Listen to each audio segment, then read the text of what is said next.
네.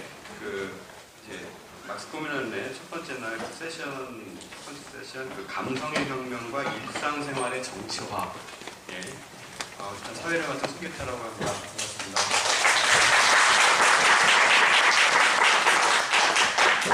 네. 오늘 발표 진행은요, 지금 세 분 선생님 계신데요. 세 분 선생님께서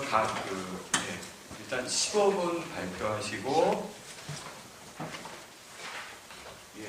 15분으로 줄이겠습니다. 일단 15분 발표하시고 그 다음에 그거에 대한 토론 건의를 10분 정도 해주시고 그 다음 그거에 대한 질의응답을 받고 그 다음 또 다음 선생님께서 발표해 주시고 마찬가지로 15분 발표, 10분 토론 또 플로어에서 같이 논의하고 그런 식으로 진행을 하겠습니다. 그럼 처음 발표는요,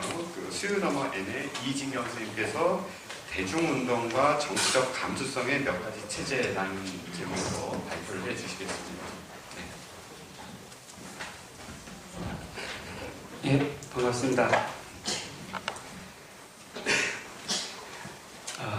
15분에 아주 빠른 속도로 하거나 해야 되겠네요. 저는 한 20분 정도는 될 줄 알고서 이렇게 했는데 하여튼 최대한 빨리 해보겠습니다. 이 글을 이렇게 쓰게 된 문제의식은 그런 겁니다. 이렇게, 사회운동도 그렇고, 그리고 이제 대중정치도 그렇고, 많은 경우에 이제 이렇게 우리는 이렇게 이론이나 이념이나 이 정치적인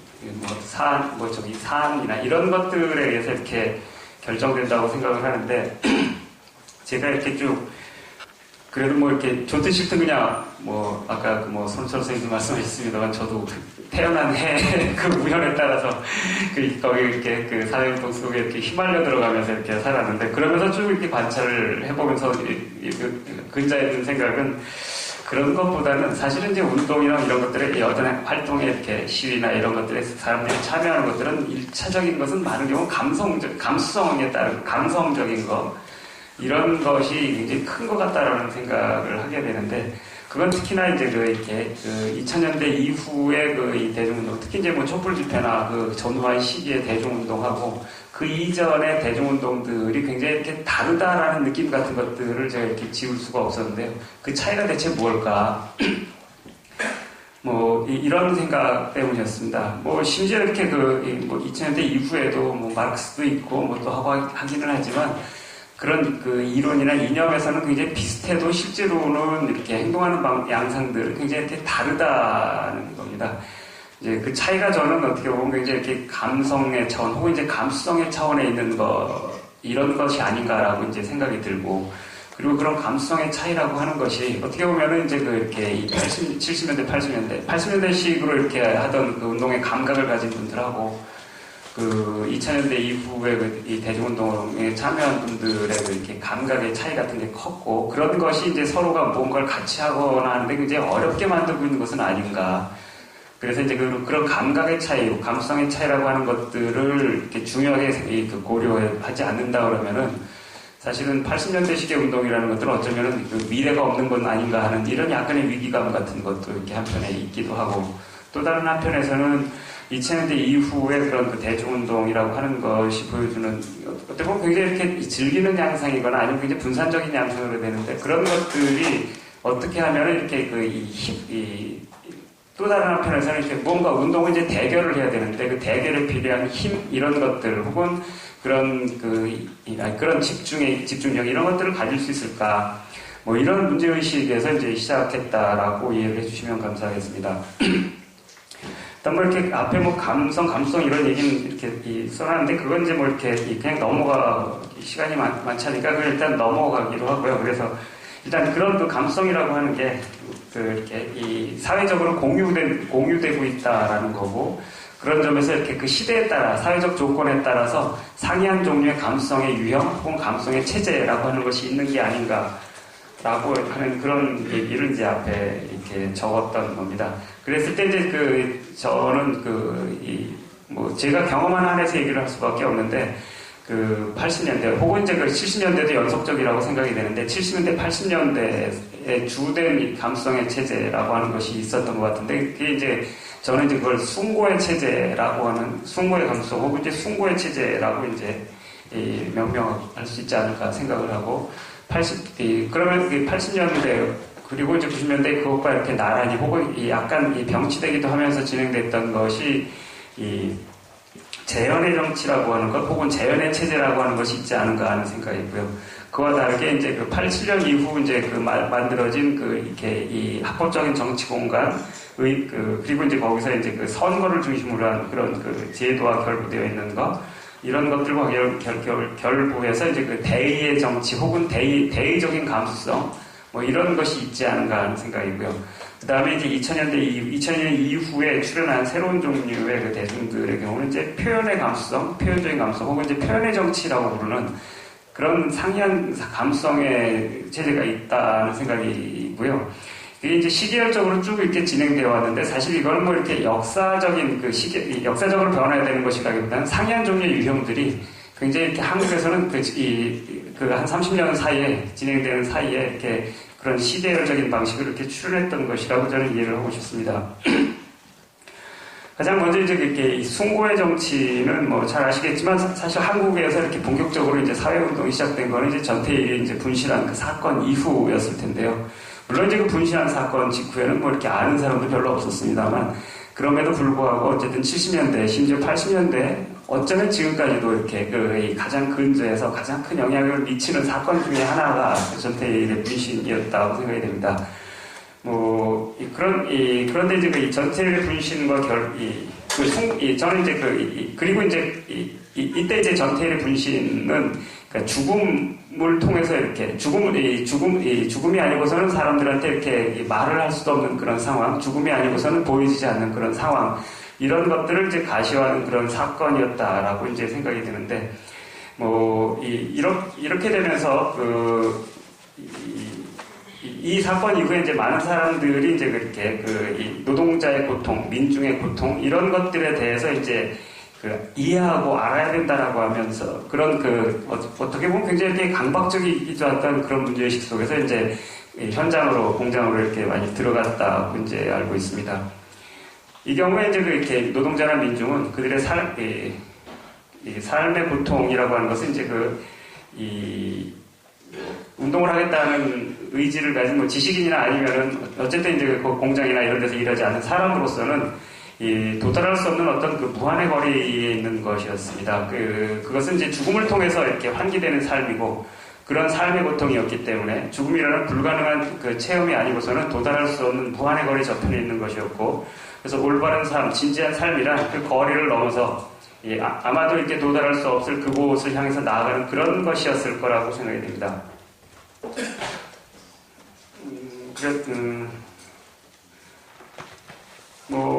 그래서 이제 그 당시에는 아마도 이제 그렇게 이 조직을 만들고 뭘 해보겠다라고 하는 이런 종류의 생각조차도 굉장히 이렇게 외람되고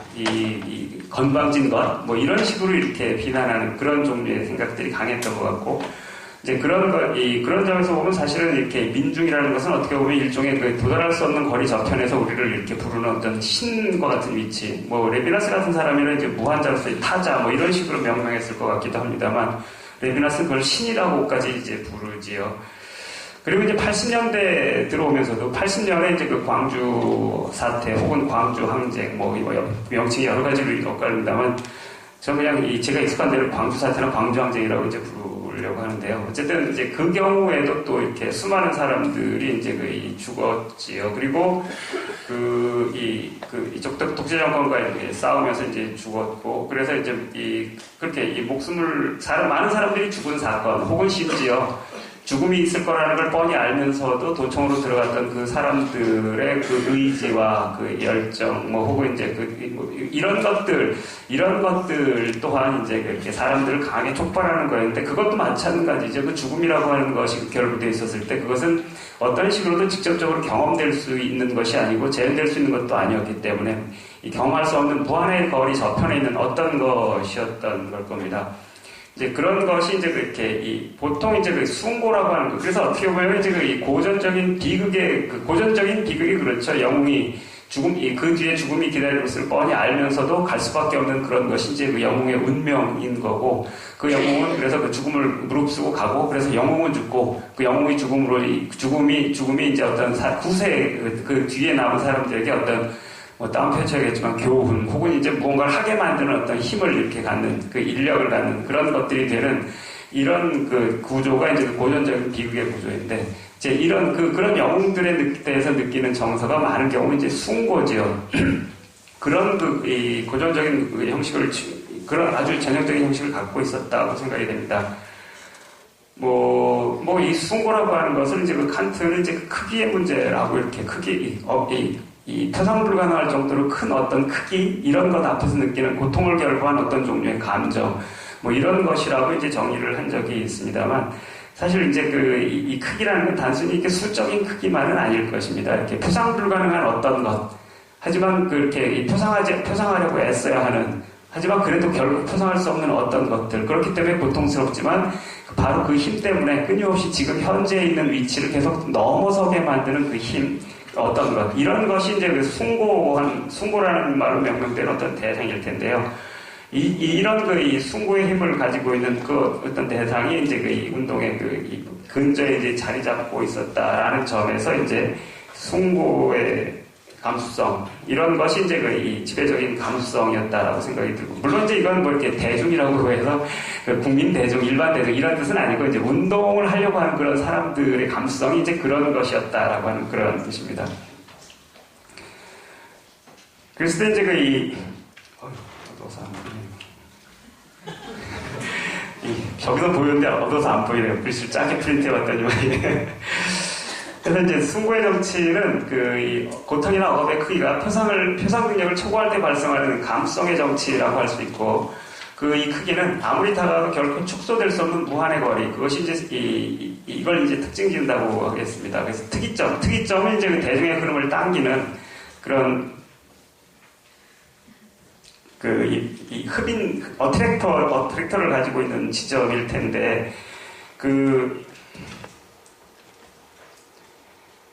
이 특이점과 대중의 거리가 이런 축소될 수 없는 무한한 거리를 갖고 있다는 겁니다.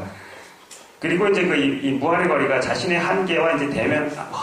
무한의 거리 앞에서 사람들은 이제 자신의 한계와 대면하게 되고, 자신을 넘어서려는 그런 초월의 욕망을 이제 가동시키게 됩니다. 무한의 고통은 이런 초월적인 욕망 혹은 초월의 시도를 통해서 이 쾌감으로 이제 전환됩니다. 그것은 자신을 넘어서는 데서 오는 쾌감이고, 고통스러운 상황을 기꺼이 감수하는 데서 오는 쾌감. 그리고 이제 이 희생을 자처하는 데서 오는 쾌감 같은 것일 텐데요. 고통을 수반하는 쾌감이고, 이 반반을 수반하는 매력 같은 거지요. 이것이 숭고의 정신을 밀고 가는 감흥이고 감수성이라고 할 수 있겠습니다. 이러한 감수성은 고통과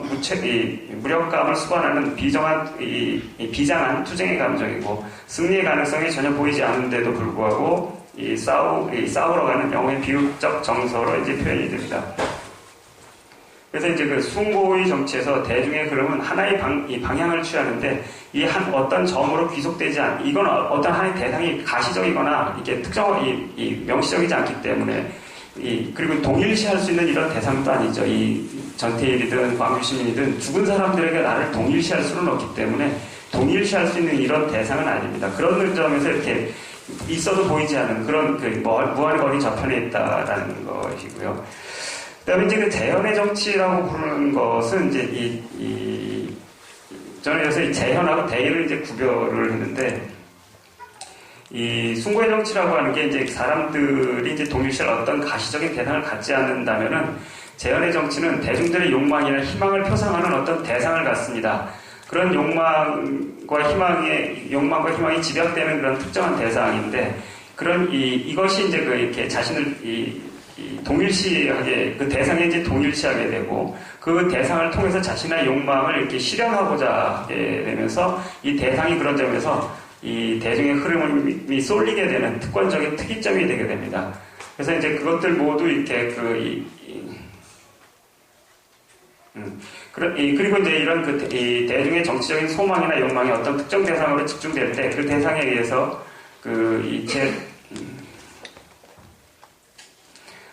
그리고 이제 그 욕망이나 소망이 재현되리라는 믿음이 대중의 흐름의 양상들을 규정을 할 때, 다시 말해서 그런 대상에 의해서 대중의 욕망이 제한되고 대변되는 방식으로 운동 내지 정치가 이루어질 때, 이를 재현의 정치라고 말할 수 있을 거라고 생각됩니다. 이거는 97년 김대중 씨가 이렇게 대통령에 당선되기 이전에 20, 30년 정도,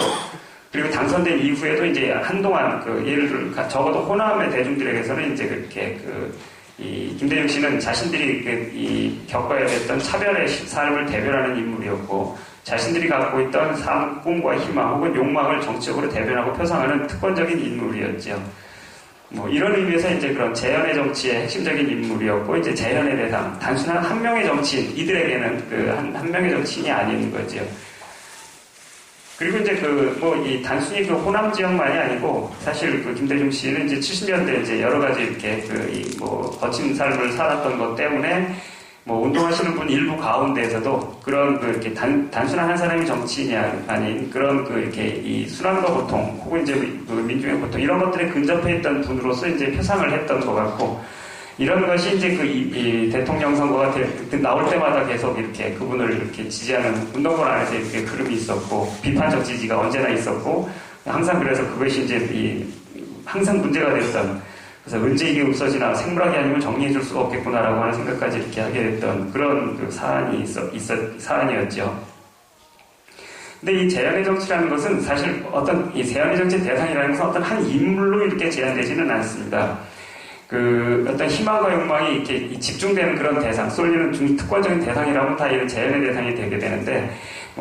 이 노동운동을 하거나 아니면 이렇게 사회운동을 하는 분들, 많은 분들에게 이제 가령 노동조합 같은 게 그랬던 것 같습니다. 70년대나 80년대, 특히 80년대, 80년 이전까지 노동조합이라고 하는 것은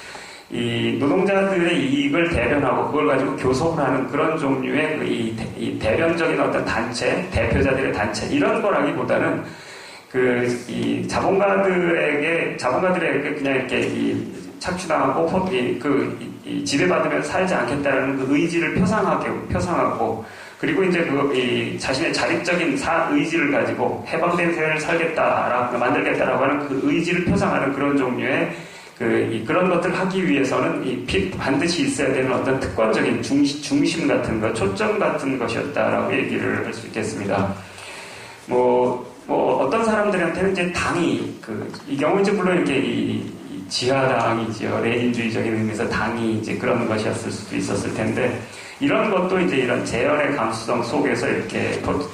재현의 감수성을 이끌어가는 대상이었고, 이런 게 이제 재현의 정치를 가동시켰다라고 이렇게 얘기를 할 수 있다고 생각을 합니다.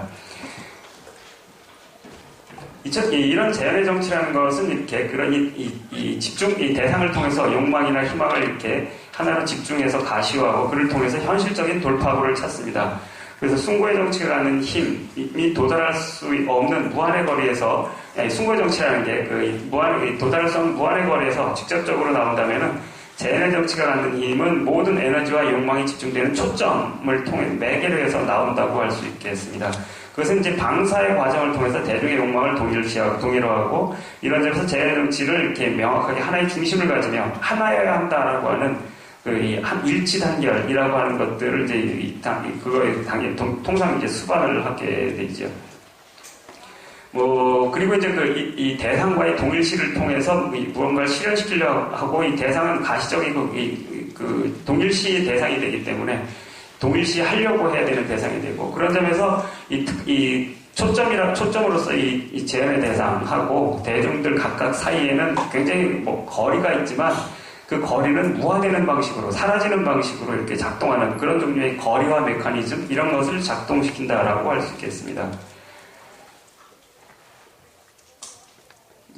그리고 이제 이 재현의 정치에서 대중들이 느끼는 기쁨이나 슬픔, 쾌감이나 불쾌감은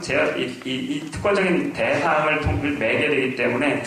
이 사람들에 대한 비판을 자신에 대한 비판으로 되게 받아들이게 되고, 이 동일시 속에서 그런 이 쾌감이나 불쾌감을 이제 공유를 하게 되는 그런 특징을 갖게 되죠. 그래서 이 대상에 대한 이견이나 비판, 김대중 씨든 아니면은 노동조합이든 당이든 이런 것들에 대한 이견이나 비판이라고 하는 것들을 잘 허용하지 않은 그런 종류의 어떤 단일성 내지는 강하게 말하면 획일성, 이런 것을 이제 갖고 있기도 합니다. 세 번째로는 이제 그 대의의 정치라고 부를 수 있는 건데, 이거는 이제 그렇게 유월항쟁 이후에 만들어진 합법적인 공간, 이런 게 생기고, 거기에서 이제 이 합법적인 정치, 합법적인 운동이라고 하는 것들이 생기면서 생겨난 것이라고 얘기를 할 수 있겠습니다. 이 대의의 정치는 이제 제한의 정치랑 다르게, 제한의 정치라는 건 이제 제한의 정치라는 것은 이렇게 제도화된 정치를, 제도를 따라서 어떤 대표를 선택하고 그것을 지지하는 게 아니라고 하는 걸 지금 점에서 다르다고 할 수 있겠습니다. 제한의 정치는 이제, 대의의 정치는 제도화된 정치적 공간 안에서 어떤 의사나 이해를, 그것을 대변하겠다는 사람의 대행적인 활동에 의해서 관철하려는 것이고, 그래서 이제 합법적인 제도와 절차에 따라서 모든 과도한 열정이나 행동을 조절되고 규제된 것으로 거세를 하려고 합니다. 이 점이 이제 제한의 정치랑 아주 다른데, 제한의 정치는 제한의 대상에 대한 과도한 열정, 쏠림 같은 것들을 반드시 동반을 하고, 그게 사실은 제한의 정치를 밀고 가는 힘입니다. 근데 이제 이런 제도화된 선거나 이런 것들에서는 그런 것들이 출현을 하기는 하지만 언제나 이런 것들을 조절하고 제한하고 그런 점에서 이렇게 거세된 것으로 이제 바꿔버리게 됩니다. 그런 점에서 이렇게 아주 다른 감수성들을 이제 요구를 하고 동반하고 있다고 할 수 있겠습니다. 그리고 이제 이 제한의 정치에서의 대상과 다르게 대의 정치에서도 이제 어떤 대상, 선거라는 걸 통해서 자신이 지지하는 대상을 갖지만 이건 뭐 이렇게 그런 초점의 역할을 하거나 특권적인 어떤 위치를 갖는 게 아니고 거기 사실은 그 대상이 서는 자리는 빈자리고 누구나 들어갈 수 있다라고 원리상 이렇게 비어있는 자리고 그런 점에서 근본적인 거리 같은 것들을 갖지 않죠. 그리고 이제 그 뽑는 경우에조차도 자기가 지지를 해서 뽑는 게 아니라 많은 경우 지지할 사람이 없어도 덜 나쁜 사람을 뽑는 방식으로 이제 뽑게 되는 이런 점에서 이런 동일시도 실제로는 잘 가동되지 않는 그런 경우라고 할 수 있겠습니다. 그리고 이제 그런 점에서 그러면서도 이렇게 뽑힌 사람은 당신들이 동일시해서 뽑은 거야 라고 하는 이런 제도화된 동일성이 이제 허구적 동일성으로 이렇게 작동을 하고 그리고 이제 그 사람은 대표라는 점에서 대중과 다르다라고 간주되는 사실은 있지도 않은 것들을 만들어내는 허구적인 거리 같은 것들, 이런 것들로 이제 특징 지어진다고 할 수 있겠습니다. 이 대의 정치에서 대중들은 이제 통계적인 다수성을 형성한 하나의 원소일 뿐이고, 그런 점에서 사실은 이 대의 정치는 강한 의미에서 대중, 그런 이 욕망의 흐름, 혹은 이제 이런 강한 흐름으로서의 대중, 이런 것들은 없다. 그러면서 대중은 없고, 단지 포퓰레이션, 이 군중이나 대체군만 있을 뿐이다라고 이렇게 얘기를 할 수 있겠습니다. 이렇기 때문에 이제 대의 정치는 시간이 지나면 지날수록 사람들이 이렇게 참가하려는 열의 같은 것들이 이제 떨어지게 돼서, 거기 이제 있는 것처럼 가령 국회의원 투표율 변화를 쭉 보면은 투표율의 경향적 저하, 이런 것들을 이렇게 발견을 하게 되는데, 그렇게 되기 십상이지요. 사실 이제 87년 이후에 이제 만들어진 민중후보와 등등 이러면서 이제 이 좌파들이 이제 거기 참가를 했을 때 굉장히 초기에는 진짜 굉장한 열의를 가지고 사람들이 시작을 했죠. 새로운 합법적 공간에서의 운동에 대해서 참가를 했는데 시간이 지나면서 사실은 마찬가지로 이렇게 이 열의들은 떨어지고 점점 이렇게 관심 밖으로 밀려나게 되는데 그것은 이렇게 됩니다. 그런데 어쨌건 간에 이것이 이렇게 제대로, 그나마 이것은 이거대로 또 다른 감성을 갖던 것이어서 이런 게 제대로 되려고 하면은 어쨌든 이제 같은 당이라고 할 때도 합법적인 당을 만든다고 할 때는 이전에 이렇게 이 지하 활동을 하면서 이렇게 이 목숨을 걸고 이 지하를 달리는 그런 종류의 감수성, 그리고 이제 비밀 활동, 점조직, 이런 것과는 다르게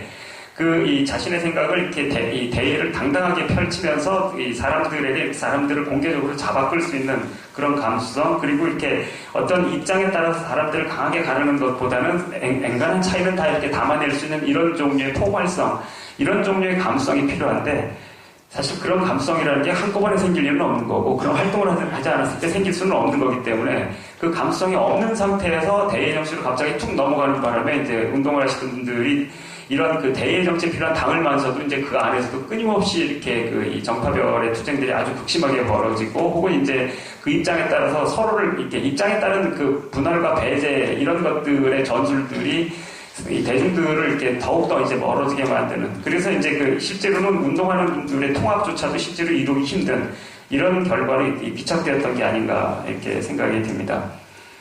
그 다음에 이제 그 표현의 감수성, 이제 표현적 정치라고 하는 건데, 이거는 이제 2002년 이후에 나타난 그 이렇게 그 새로운 종류의 대중, 그리고 이제 특히 이제 그 2008년에 아주 극단적인 형태로 이렇게 나타났던 그 경우에 이 대중의 감수성하고 이제 잘 맞는다, 그걸 잘 보여준다고 생각을 하는데요.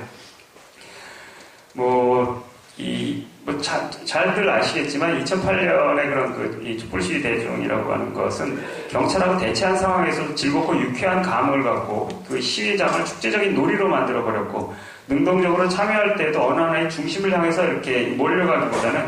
그 무리들마다의 특이적인 참여 형태를 창안하면서 그것이 이제 그 각각 다른 형태로 드러나기를 즐기는 방식으로 참여했습니다.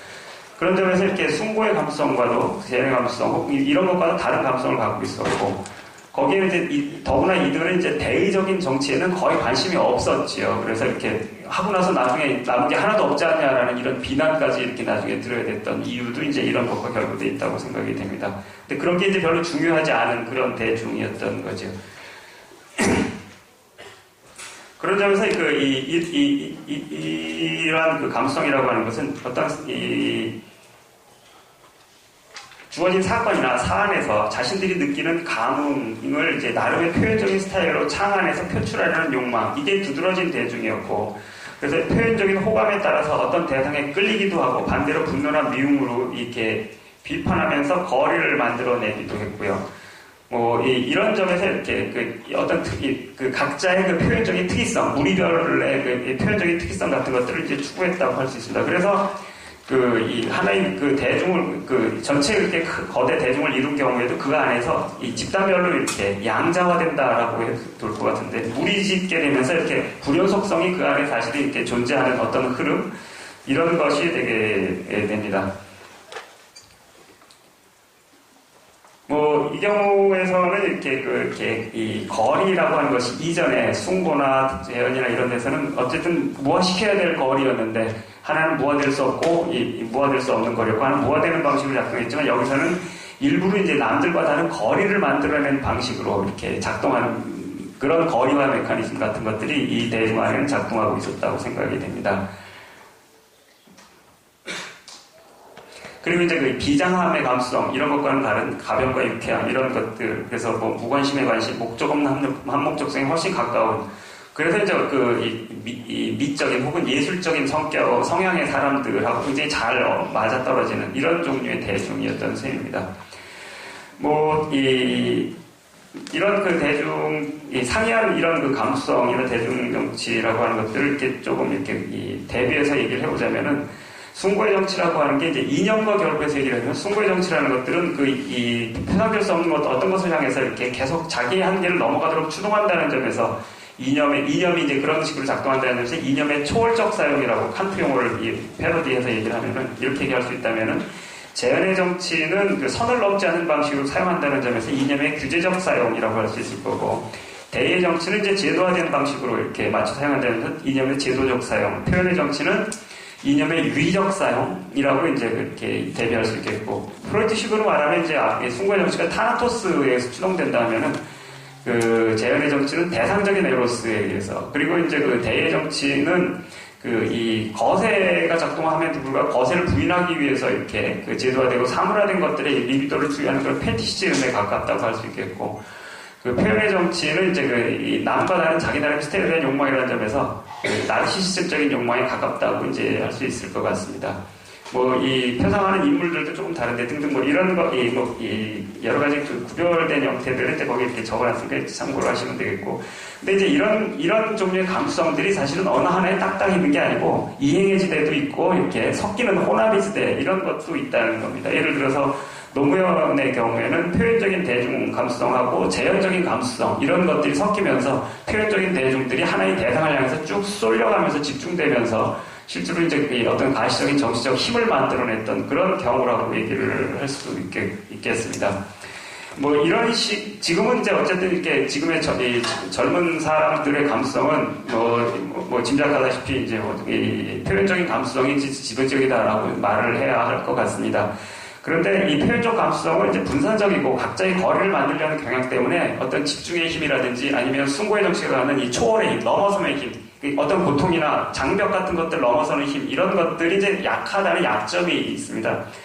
그래서 그 자체만으로는 사실은 그냥 자기들끼리 즐기고 끝나는 거 아닌가라고 하는 그 도대체 해서 뭐해라고 하는 이런 생각을 이제 하게 하는 요소들도 있는데, 이런 것이 이제 이런 표현적인 감수성, 혹은 이제 표현의 정치라고 하는 게 숭고의 정치라든지 아니면은 재현의 정치, 이런 것하고 이제 결합될 수 있는 가능성들도 있지요. 가령, 최근에 여기 쓰진 않았습니다만, 이제 세월호의 경우에는 이제 그게 이제 사람이 이렇게 그렇게 죽고, 말할 수 없는 어떤 거리에 있는 그 고통, 이런 것들이 굉장히 전면에 두드러지게 됐을 때, 숭고의 정치하고 이 표현의 정치라고 하는 것이 이제 결합될 가능성 같은 것들이 이제 생기게 되지요. 그리고 그 이전에 이제 저는 이제 두리반의 경우에는 이런 표현적인 감수성, 이런 것들이 이제 철거민 투쟁이라고 하는 것들, 이 전통적인 어떻게 보면은 이 전통적 좌파의 이렇게 이슈들과 결합해서 성공적으로 이렇게 힘이 될 수 있는 가능성 같은 걸 보여줬다고 생각이 들고, 한진중공업의 김진숙의 경우에도 사실은 그것은 이렇게 동료들이 죽은 자리에서 목숨을 걸고 싸운다라고 하는 그런 숭고의 감수성으로 시작을 했던 건데, SNS를 통해가지고 이제 표현적인 감수성들하고 이제 결합이 되면서 성공할 수 있었던 경우가 아닌가라고 이제 생각이 들고, 이런 점에서 운동이 어떤 운동인가는 사실은 그 운동이 운동이 이제 발생 기원이 되는, 원인이 되는 사건에 이렇게 결정이 될 텐데, 이런 것이, 이런 어떤 동반하는 감성들이라고 하는 것이, 예를 들면 지금 지배적인 감성이 표현적 감성이라면 이것하고 어떻게 결합될 수 있을까라고 하는 것, 이런 것들을 이제 감성 차원에서 고민하는 것이 운동을 이렇게 지금 현실적으로 풀어가는데 굉장히 중요한 문제가 아닌가라고 하는 생각입니다. 이상입니다.